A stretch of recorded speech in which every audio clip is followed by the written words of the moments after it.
Good evening, everyone. It's Pastor G with you once again with our another edition of G Talk. We know that's God Talk right here on YouTube TV, and we're right here live at the St. Paul AME Church right over here in Macon, Georgia, right off of Sterling Drive. And guess what? We're here to celebrate a youth explosion, and that's very exciting because now you know that youth event is our future.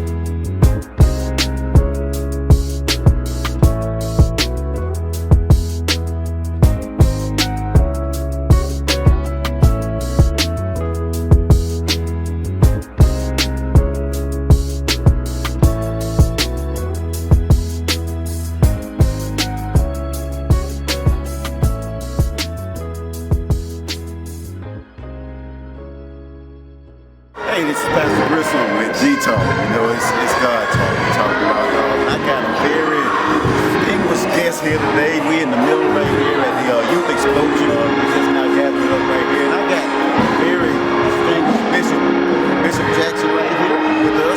Also distinguished in politics as well. And we know we got a very important election that's going on right now with this Senate race. Just from your perspective, it being in politics and stuff. Where is it that we're?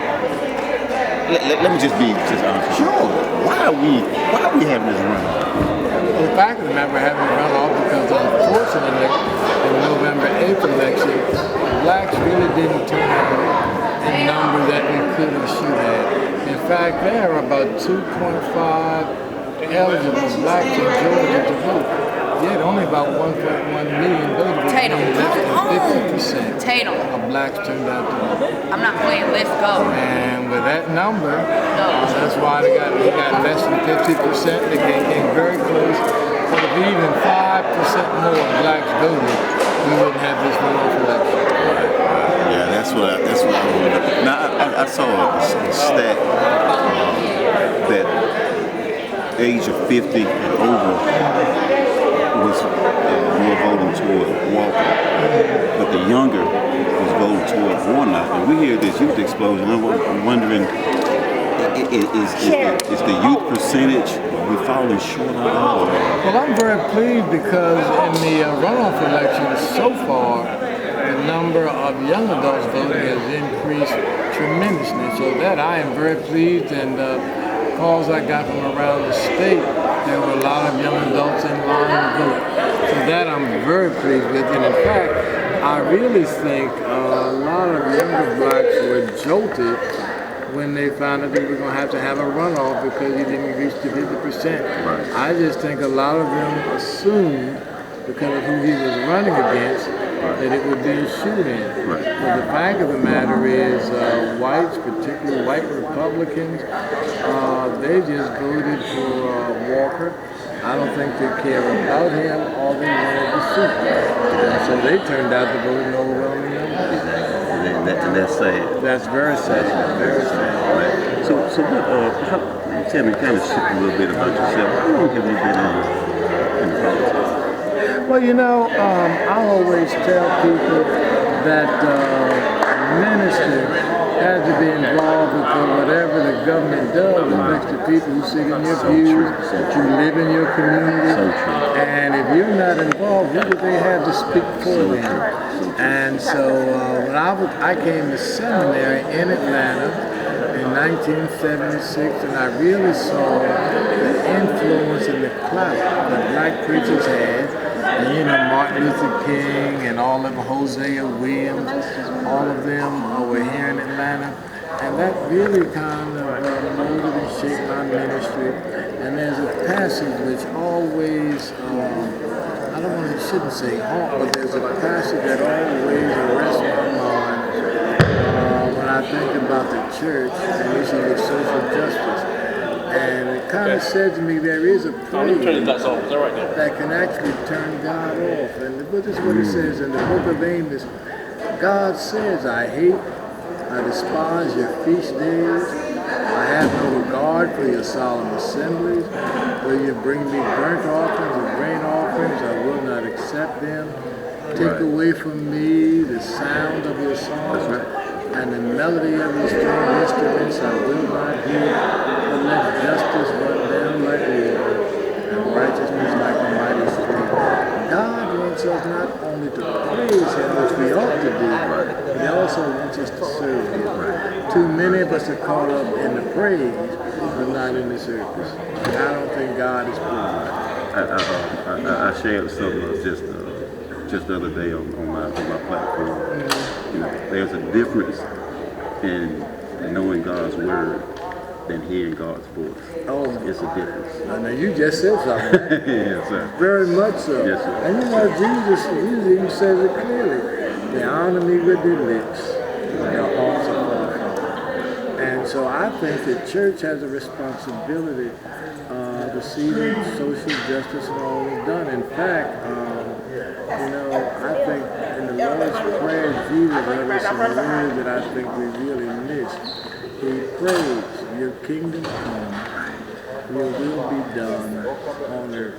And that's the church's challenge. It may seem idealistic and all that, but our challenge is to try to bring God's kingdom on earth. And that's a kingdom of justice and righteousness, equality.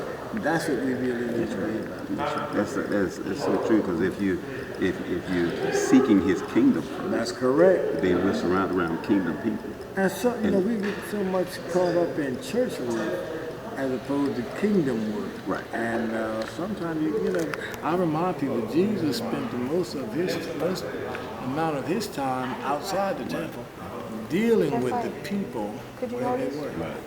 Having the form of God, that's but correct. denying His power. And if we're going to grow our churches, we got to get out in these streets and the people.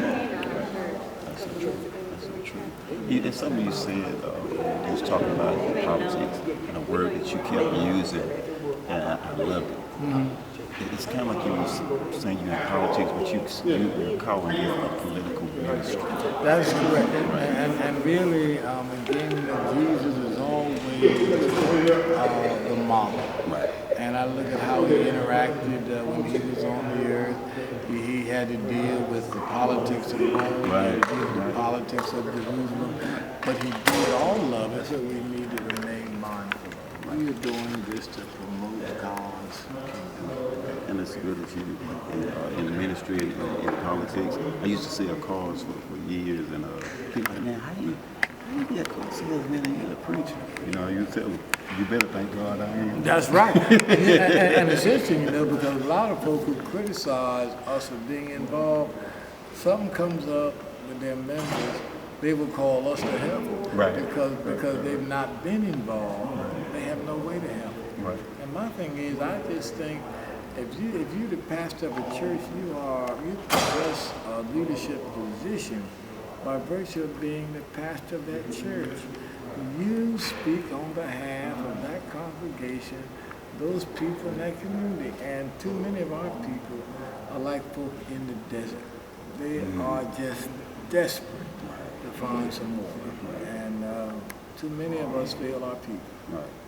Fail our people. Well, Bishop, God bless you, man. God bless you in Well, the ministry. glad I had a God chance to bless talk you. with Yes, you. sir. Yes, sir. And it's been a pleasure. And I'm hope and pray that we can continue this fellowship. Anytime, in fact, he'd be able to get you my contact Yes, sir. information. Yes, sir. He most certainly will. And I want to tell you, I like this get up here. That's what I like. Well, God, and I like that as well. Oh, well, yes, sir. Yeah, if I'm about to fit into it, I like that outfit. Well, hey, this is Pastor Grissom with G-Talk once again on YouTube TV. Coming once again live from the St. Paul A&B Church, celebrating the youth for a celebration, Youthful Explosion.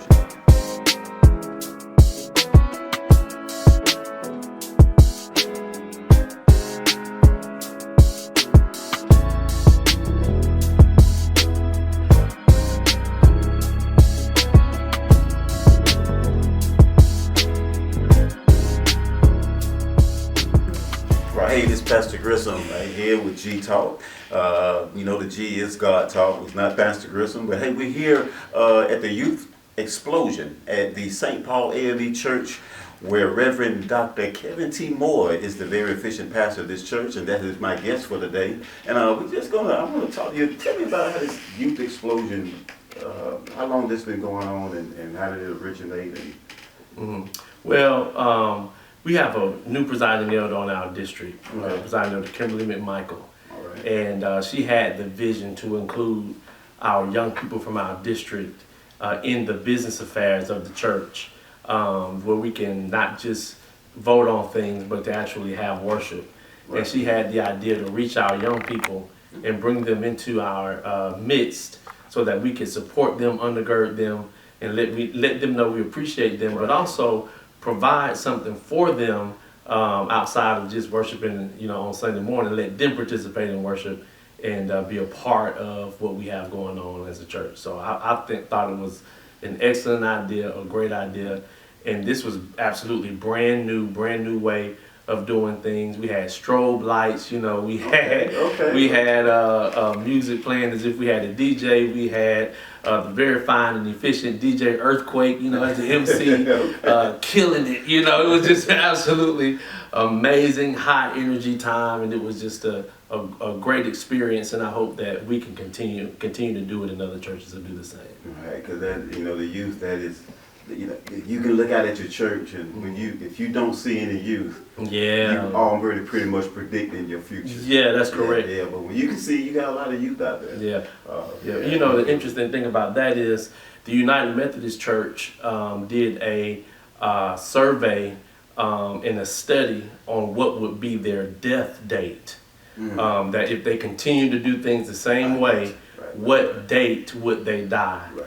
And I think that if we were all honest and open as a church and as a community, a lot of us as pastors need to do that for our local churches. Right. We need to do a survey and try to find out, if we continue to do things the same way, what would our death date be? Right. Which is a sign for all of us that we need to change. Right. And the main thing we need to do is include more of our young people. Exactly. Yeah. Exactly. As the song says, serve this present age. That's correct. Right. That's correct. So, and with our youth, like I said, that is the foundation. Yes. I had this little philosophy that I talk about with the youth too, is how we build relationships with them, because a lot of times some of these youth.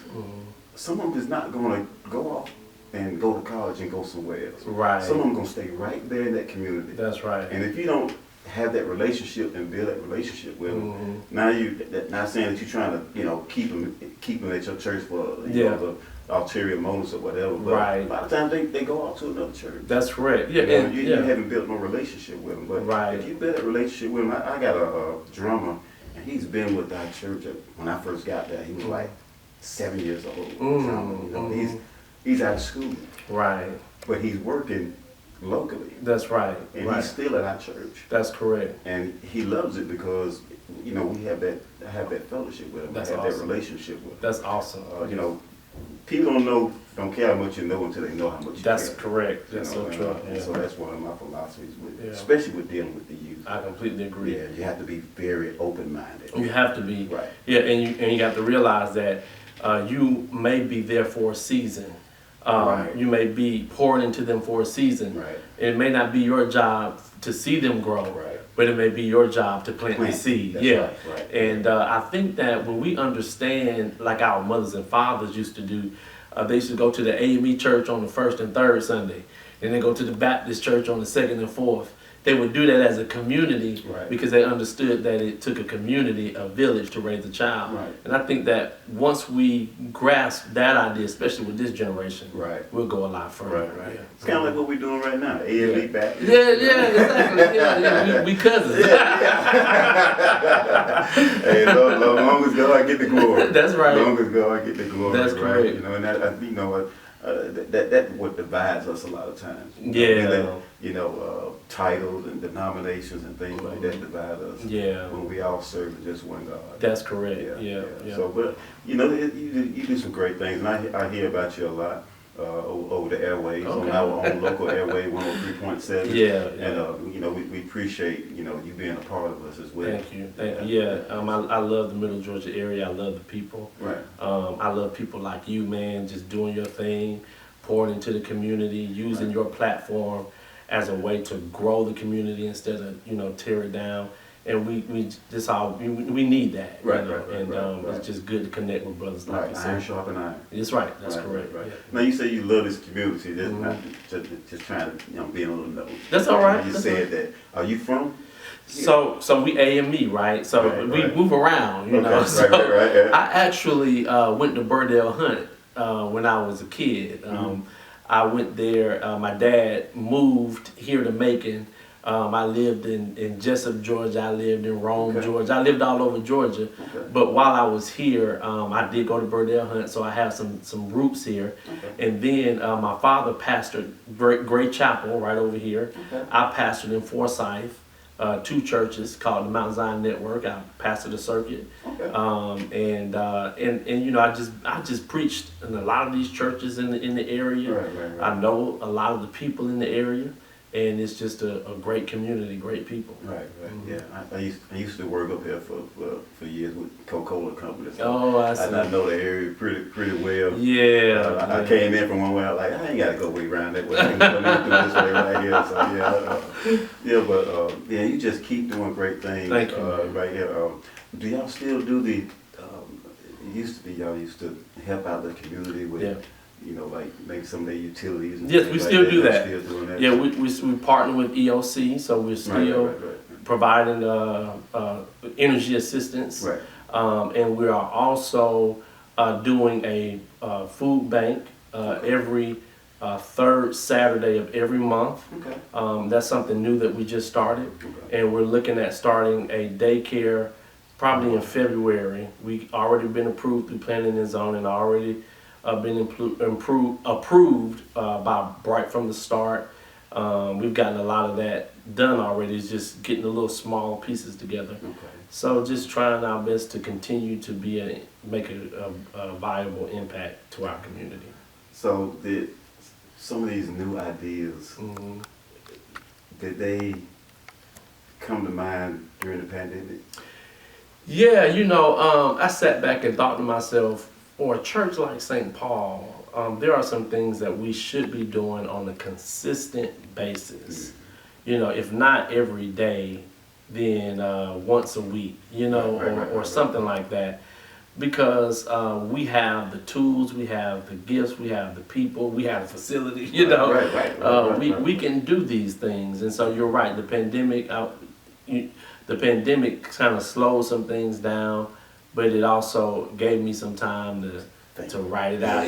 Write the vision out and get things started. It's this book called The Post-Pandemic Church. I've heard about that. Yeah. Short book. It's awesome though, man. You know, what you was talking about the youth and things like that, about we serve in this present age. That's correct. You know, things have changed. That's correct. And our mindset has to change as well. That's right. You know, coming out of this post-pandemic, but it was a blessing as well, because like you said, it gave you time to sit back and think, and you know, for us to continue to grow and continue to think. You know, it wasn't time to sit back and take a break. No, we had to be innovative. That's to correct. Keep things going. Yeah, that's correct. Until we now kind of like in the season where we are right now. But we had to try to keep things going the best that we could. Yeah, I tell everybody that the pandemic, I thought I was a good pastor, but the pandemic taught me how to pastor, not preach, but pastor. Taught me how to check on people, taught me how to write letters, taught me how to be better administrative. You know, because you couldn't lose. Because they weren't coming to the sanctuary, you had to always keep your hands on them. And if it wasn't for the pandemic, I don't think I'd be a good pastor at all. You know, and that's a good point about pastoring, because you had to, like you said, you had to reach out. You had to still be innovative. That's correct. That's one of the things that I got out of it too. Right. Yeah, it's easy because you can. Like God spoke to me one day and said, okay, at my church, okay, you've been there for 10 years. Everything been going real smooth. let me see if you can sail this ship in a storm. Yeah, wow. Because you can always sail, long as the waters is calm. But can you keep that ship afloat? And that was like you said, That's challenge yourself. So. Yeah, Bishop Neil Ellis, I don't know, from the Bahamas. Have you heard from Bishop Neil Ellis? Yeah, he said that a ministry that has not been tested can't be trusted. Right. And so I believe that all of us went through a testing period. Right. And so now God knows he can trust us. And to be honest with you, a ministry that has brought you to the point of shedding some tears. Yeah. That's not a real ministry. That's not real. Because, being in the ministry, man, it brings you to the point at It's times. hard work. Yeah. Of shedding tears. Yeah, because the people know it, right? Mm-hmm. But now that they know it, it's not a knowing problem. That's right. It's a doing problem. That's correct. Right. That's correct. So, yeah.